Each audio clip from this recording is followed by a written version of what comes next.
जज के सामने मुकर गया कि मैंने कुछ किया ही नहीं है। यह संजय रॉय कटघरे में मौजूद था। संजय रॉय रेप मर्डर का आरोपी केस को भटकाने की कोशिश कर रहा है इस वक्त। सीबीआई पूछताछ में शुरू में गुनाह कबूल कर लिया था इसने, बड़ी आसानी से पूछताछ में रेप मर्डर की बात कबूला, लेकिन कोर्ट में पेशी के दौरान जज के सामने रोने लगा। जज के सामने रेप मर्डर केस में कह रहा है मैं तो निर्दोष हूं, मैंने कुछ किया ही नहीं है। जज के सामने रोते हुए कहा मैंने कोई क्राइम नहीं किया, मैंने कोई अपराध नहीं किया। डॉक्टर से रेप मर्डर के आरोपी ने कहा मुझे फंसाया जा रहा है, शायद पॉलीग्राफ टेस्ट से मेरी बेगुनाही साबित हो जाएगी। पॉलीग्राफी टेस्ट के लिए सीबीआई ने कोर्ट में पेश किया था। उस वक्त से सीबीआई ने कोर्ट में दावा किया था कि संजय ने जुर्म कबूल कर लिया है। संजय में कोई घबराहट नहीं थी और ना ही कोई पछतावा। इसने बिना हिचकिचाहट के पूरी घटना बताई। इसके बाद आरोपी संजय रॉय ने कोर्ट से कहा कि मुझे सोने की इजाजत दी जाए, मैं सो नहीं पा रहा हूं, सीबीआई की लगातार पूछताछ से थक गया हूं। 2 सप्ताह से कोलकाता पुलिस और सीबीआई लगातार पूछताछ कर रही है। संजय रॉय को प्रेसिडेंसी करेक्शनल होम के वीआईपी वार्ड में इस वक्त रखा गया है क्योंकि यह हाई प्रोफाइल मामला है। यहीं पर बंगाल के पूर्व मंत्री पार्थ चटर्जी भी है, ज्योति प्रिया मलिक को भी रखा गया इसी जगह पर। संजय रॉय को हाई प्रोफाइल लोगों से लेकिन अलग सेल में रखा गया। इसी सेल में संजय रॉय की पॉलीग्राफी टेस्ट कराई गई है, लेकिन संजय रॉय बार बार गुमराह करने की कोशिश कर रहा है। अगली तस्वीर में आपको दिखाऊं, संजय रॉय ने सिर्फ कोर्ट में अपने बयान को नहीं पलटा। एक और तस्वीर देखिए, ये बाकायदा सुकांत मजूमदार बीजेपी के नेता आज पीड़ित परिवार के से मिलने के लिए पहुंचे। वो तस्वीर आप देख रहे हैं, डॉक्टर के माताजी और पिताजी से मिले जिससे इस केस में जल्द से जल्द इंसाफ हो, इसके लिए आवाज उठा रहे हैं। लेकिन अगली तस्वीर देखिए कि पॉलीग्राफ टेस्ट हुआ संजय रॉय का। संजय रॉय पॉलीग्राफ टेस्ट में भी सीबीआई को गुमराह करने की कोशिश कर रहा है। क्या कह रहा है ये मैं आपको बताऊं। सीबीआई ने जब पॉलीग्राफ में सवाल पूछने शुरू किए इससे, तो इसने पूरी कोशिश की कि ये सीबीआई को और इस मशीन को भटका सके। क्या किया इसने देखिए, पॉलीग्राफ टेस्ट में आरोपी का हैरान करने वाला खुलासा था। अस्पताल पहुंचा, यह कह रहा है अस्पताल पहुंचा तो डॉक्टर की मौत हो चुकी थी। सूत्रों के मुताबिक संजय रॉय रेप मर्डर के कबूलनामे से पलट गया। संजय रॉय ने पॉलीग्राफी टेस्ट में सवालों के गलत जवाब दिए। महिला डॉक्टर से रेप और मर्डर की बात से पलटा है संजय रॉय। कहा मेरे सेमिनार हॉल पहुंचने से पहले डॉक्टर की मौत हो चुकी थी, डॉक्टर को मरा हुआ देखकर अस्पताल से भाग गया। कोलकाता पुलिस के सामने रेप और मर्डर की बात इसने पहले कबूली थी। सीबीआई से पूछताछ में भी इसने रेप मर्डर की बात कबूली थी। बाद में कोर्ट में संजय रॉय ने फंसाने का आरोप लगाया है। पूछताछ के दौरान संजय रॉय घबरा रहा था। सबूतों को लेकर पूछताछ की गई तो वो बहाना बनाने लगा। इसके जवाबों से सीबीआई संतुष्ट नहीं है। प्रेसिडेंसी जेल में ही संजय रॉय का पॉलीग्राफ टेस्ट किया गया। संजय रॉय ने पहले बताया था कि सुबह 4 बजे सेमिनार हॉल पहुंचा, जहां ट्रेनी डॉक्टर के रेप और मर्डर के बाद अस्पताल से निकला। हत्या करने के बाद सीधे अपने दोस्त के घर गया, पहले इसने कबूला। लेकिन इसका नया बयान सबूतों से मैच नहीं हो रहा है। पॉलीग्राफ टेस्ट के नतीजे अदालत में सबूत नहीं माने जाते हैं। इसमें जांच एजेंसी को केस सुलझाने में मदद जरूर मिलती है, लेकिन सवाल यह है कि जिस तरह से यह पलट रहा है, क्या यह मुमकिन है कि पॉलीग्राफ टेस्ट में कोई पलट सकता है। हमारे साथ कपिल कक्कड़ साहब जुड़ रहे हैं। सर, मेरा सवाल यह है कि क्या कोई इतना शातिर हो सकता है कि पॉलीग्राफ टेस्ट जो झूठ पकड़ने की मशीन है उसके सामने भी वो सफाई से खूबसूरती से झूठ बोलकर निकल जाए और मशीन ना पकड़ पाए? क्योंकि ये एक शातिर आदमी है और मैं इसको साइकोपैथ मानता हूं। इसने शुरू से ही, और जो मैंने मीडिया रिपोर्ट्स में भी देखा है, इसने शुरू से ही पॉलीग्राफ के अंदर अपना इसने ब्रीदिंग जो है उसने बहुत फास्ट पेश कर ली होगी और इसने इस तरह की इमेजेस शुरू होने से पहले लाया होगा जहां पे इसका बीपी, पल्स रेट वगैरह बढ़ गया होगा। अब जब बढ़ गया है पल्स रेट, बीपी, तो अब मशीन, अब कोई भी आप उससे क्वेश्चन पूछेंगे तो वहां पे जो पॉलीग्राफ टेस्ट जो साइकोलॉजिस्ट और टीम ले रही है वो उसको आइडेंटिफाई नहीं कर पाएगी कि क्या वो सच बोल रहा है कि क्या वो झूठ बोल रहा है, क्योंकि इसके अंदर जो एक फॉल्स नेगेटिव होता है। अभी फॉल्स नेगेटिव क्या होता है कि जब आदमी का आंसर, जब आदमी गलत आंसर दे रहा हो, जब आदमी गिल्टी हो और फिर भी उसका आंसर वहां पे पकड़ा जाता है उसके हार्ट रेट और पल्स से। अब मुझे जो समझ आ रहा है इसका फॉल्स नेगेटिव इसलिए आ रहा है क्योंकि जब इसने आंसर्स करे हैं और काफी एविडेंसेस जो सीबीआई को मिली है उसको भी वो फॉल्स नेगेटिव, मतलब वो सच्चाई है, बट वो फिर भी उन जो it is right on the face जो सच्चाई है उसको भी वो कहीं ना कहीं मुकर रहा है। शुक्रिया कक्कड़ साहब। तो ये संभव है कि इस तरह की मशीन को भी डॉज दिया जा सकता है। मशीन को भी गुमराह किया जा सकता है, बहुत से शातिर ऐसा करते हैं। अगली बड़ी बात कि सीबीआई के लिए बड़ी चुनौती है। सीबीआई के लिए चुनौती क्या है मैं आपको बताऊं। सीबीआई इन्वेस्टिगेशन शुरू कर चुकी है। कोर्ट के आदेश के बाद सीबीआई ने जांच शुरू की, लेकिन सीबीआई से पहले कौन जांच कर रहा था? अगली तस्वीर देखिए। सीबीआई से पहले जांच कर रही थी कोलकाता पुलिस। कोलकाता पुलिस 3-4 दिन तक लीपापोती करती रही। कोर्ट ने बाकायदा फटकार लगाई थी पुलिस को कि पुलिस लीपापोती कर रही है। पुलिस की ही मौजूदगी में सब कुछ हुआ। अगली तस्वीर दिखाऊं। फॉरेंसिक टीम पहुंची, फॉरेंसिक जांच हुई। कोलकाता पुलिस के पास ही उस वक्त तक केस था। इसलिए सीबीआई के सामने देखिए चुनौती क्या है। सीबीआई के सामने बहुत से चैलेंजेस हैं कि सीबीआई को जांच देर से मिली, तब तक क्या पुलिस अपना काम कर चुकी थी?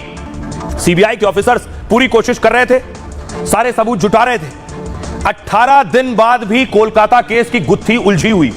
शुरुआत में कोलकाता पुलिस ने मामले की जांच की। कोलकाता पुलिस की जांच पर कोर्ट ने भी सवाल उठाए। पोस्टमार्टम के बाद केस में एफआईआर दर्ज की गई। पहली बार आप सुन रहे होंगे, बॉडी का पोस्टमार्टम हो गया, उसके बाद एफआईआर दर्ज हुई। कोलकाता पुलिस पर केस की लीपापोती करने का आरोप लगा। क्राइम सीन में कई पैरों के निशान मिले। क्राइम सीन को सुरक्षित रखा जाता है, लेकिन सुरक्षित नहीं रखा गया। सीबीआई के सामने असली चुनौती यही है। मुख्य आरोपी के यूटर्न के बाद चुनौती और बढ़ गई है। अब तक उसे ही केस में मुख्य आरोपी माना जा रहा था, संजय रॉय को। हत्या का मकसद भी अब तक साफ नहीं है। 13 अगस्त को सीबीआई ने केस अपने हाथ में लिया, तब तक सब कुछ बदल चुका था। 8-9 की रात को हत्या हुई और 13 को सीबीआई के पास केस आया। पोस्टमार्टम भी हो चुका था, फॉरेंसिक भी। क्राइम सीन के साथ छेड़छाड़ की जा चुकी थी।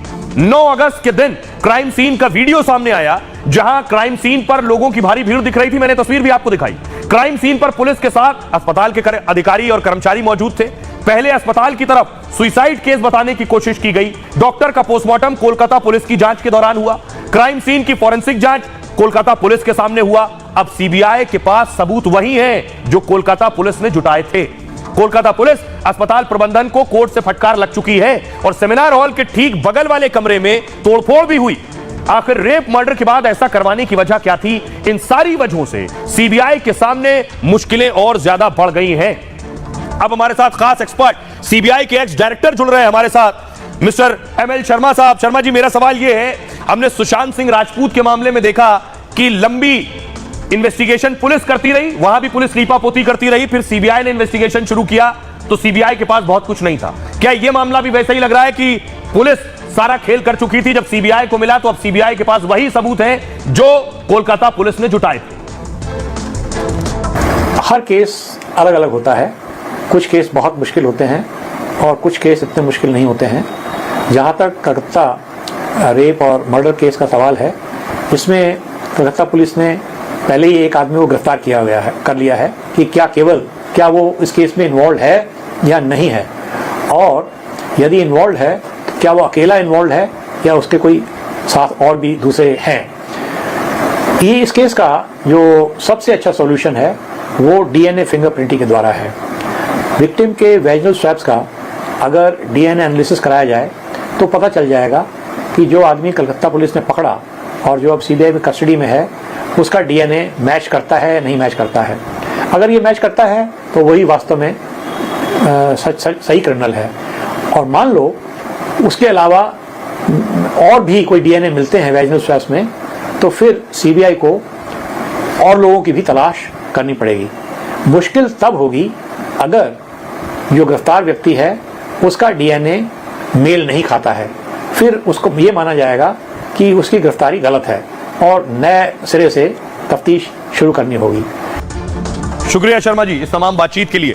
अब सवाल यह है कि एक तरफ सीबीआई के लिए चुनौती है, दूसरी तरफ संजय रॉय गुमराह कर रहा है, झूठ बोल रहा है, लेकिन संदीप घोष का रोल क्या है? एक तस्वीर मैं आपको दिखाऊं, कुछ और लोगों से पूछताछ हुई। ये तस्वीर जो आप देख रहे हैं ये मेडिकल सुपरिंटेंडेंट है। सीबीआई ने आज इन्हें भी पूछताछ के लिए बुलाया, जो नए प्रिंसिपल नियुक्त हुए उन्हें भी पूछताछ के लिए बुलाया। लेकिन एक और तस्वीर देखिए, एक शख्स को 11 से 12 बार सीबीआई पूछताछ के लिए बुला चुकी है, वो है संदीप घोष।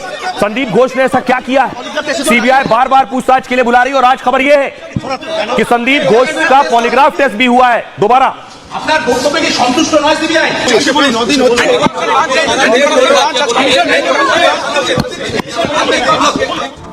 अब सोचिए जरा, संदीप घोष का आज फिर पॉलीग्राफ टेस्ट हुआ है। क्यों? एक बार पहले हो चुका है और दोबारा फिर कराया गया पॉलीग्राफ टेस्ट। पूर्व प्रिंसिपल संदीप घोष का पॉलीग्राफ टेस्ट हुआ और आज भी टेस्ट का दूसरा सेशन चला है इनका। संदीप घोष का कल भी पॉलीग्राफ टेस्ट हुआ था। सीबीआई की टीम संदीप घोष से लगातार पूछताछ कर रही है। लंबी पूछताछ में संदीप घोष के जवाबों से सीबीआई संतुष्ट नहीं है। रेप मर्डर के बाद संदीप घोष की भूमिका को लेकर सवाल है। सुप्रीम कोर्ट ने अस्पताल प्रबंधन पर सवाल उठाए हैं। इस्तीफे के बाद नई पोस्टिंग मिलने पर भी सवाल उठाए गए। सुप्रीम कोर्ट ने पूछा था प्रिंसिपल क्या कर रहे थे। अब सवाल यह, क्या प्रिंसिपल के कहने पर ही सुसाइड केस बताया गया। इस तरह के कई सवाल जिसके जवाब वो सही से नहीं दे रहा। इसी वजह से संदीप घोष का दोबारा आज फिर पॉलीग्राफ टेस्ट कराया गया है। यानी बार बार झूठ बोल रहा है या सीबीआई जवाब से संतुष्ट नहीं है। अस्पताल में भ्रष्टाचार को लेकर भी सीबीआई की जांच चल रही है। 13 घंटे तक संदीप घोष के आवास पर सीबीआई ने छापा मारा। इस दौरान कई अहम दस्तावेज सीबीआई ने बरामद किए। सीबीआई अफसर ने कहा कि छापेमारी में बहुत कुछ मिला है। दावा है कि संदीप घोष होटल बुक कर पार्टियां करते थे, इसके लिए पैसा इनके करीबी दिया करते थे। सीबीआई की टीम अपने साथ प्रिंटर भी इनका ले गई है। संदीप घोष पर सीबीआई का शिकंजा कसता जा रहा है। सुनिए जरा क्या कुछ कह रहे हैं कुणाल घोष और शहनवाज। आरजी कौर का जो रेप केस है, मर्डर केस है, वो तो तुरंत सॉल्व होना चाहिए। एक अरेस्ट वो भी कलकत्ता पुलिस ने किया है। सीबीआई क्या कर रहा है? जितना डिले हो रहा है, इतना फेक न्यूज, ये जो बहुत गॉसिप्स चल रहा है, पॉलिटिक्स चल रहा है, ये स्टॉप करने के लिए ये तो सॉल्व होना चाहिए। पहले तो वो मैटर सॉल्व होना चाहिए। टीएमसी आज सीबीआई को कह रही है कि इसको जल्दी बताओ। सीबीआई पूरे तह तक पहुंचेगी, कोई बख्शा नहीं जाएगा। इस मुद्दे पर देश के प्रधानमंत्री नरेंद्र मोदी जी ने भी कहा है, कोई भी हो उसे छोड़ा नहीं जाना चाहिए, बख्शा नहीं जाना चाहिए। तो सीबीआई कार्रवाई कर रही है। अभी कई लोगों के पॉलीग्राफिक टेस्ट लिए गए हैं। वहाँ जो उसके अंदर मुख्य आरोपी है उसके साथ और कई लोगों से लंबी पूछताछ हुई है और इसके तह तक सीबीआई जाएगी। पूरे देश को इंतजार है। टीएमसी इतनी बेचैन क्यों हो रही है? टीएमसी को डर क्या सता रहा है?